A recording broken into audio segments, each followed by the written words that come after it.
सुप्रभात बच्चों, मैं Maya Saraswat Madhuban public senior secondary school से। आज हम हिंदी ग्रामर में निबंध लेखन करेंगे। निबंध लेखन में आज हम स्वच्छ भारत अभियान या स्वच्छ भारत मिशन पे करेंगे। लेकिन निबंध लिखने से पहले हमें कुछ बातों का ध्यान भी होना चाहिए। जैसे निबंध किसकी रचना होती है? गद्य रचना का उत्कृष्ट रूप होता है। गद्य और पद्य में तो आपको पता ही होगा।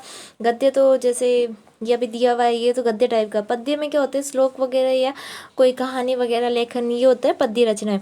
अब विषय का सम्यक प्रतिपादन, भाषा का प्रांचन रूप और लेखन के व्यक्तित्व की छाप, ये तीनों विशेषता अच्छे निबंध में पाई जाती है।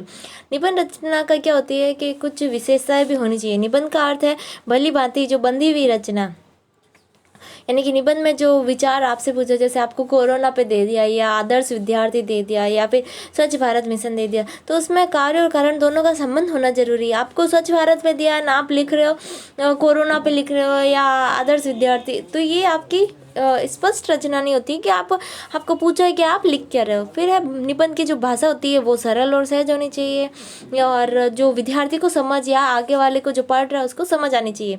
और क्या होता है इसमें? उदाहरण, लोकोक्ति है, मुहावरे है, सूक्तियों आदि का प्रयोग करके आप क्या कर सकते हो?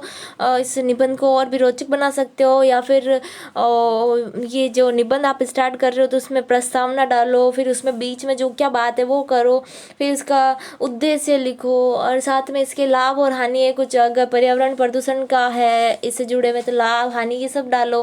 और लास्ट में उपसंहार हेडिंग डालो। जैसे प्रस्तावना है, बीच में पॉइंट डाल के आप अगर निबंध लिखोगे तो वो आपके लिए ज़्यादा बेस्ट रहता है। उसे आगे टीचर वो आपको नंबर देने में उसको आसानी रहती है कि आपने उसको लिखा कैसे, वो पढ़ने में भी आसानी रहती है। फिर प्रस्तुतिकरण की दृष्टि से निबंध 3 प्रकार के होते थे। पहला तो 3 प्रकार से होते हैं: वर्णनात्मक, विवरणात्मक और भावप्रधान। और निबंध लेखन से पहले रूपरेखा बना लेनी चाहिए, जो मैंने बता दिया है, प्रस्तावना है या भूमिका है।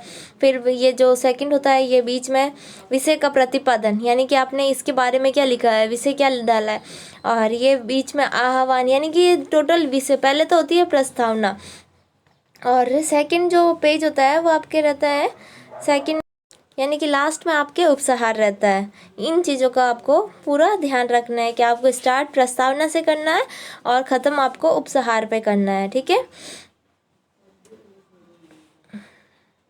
अब आज हम किस पे लिख रहे हैं? स्वच्छ भारत अभियान या स्वच्छ या स्वस्थ भारत। ठीक है।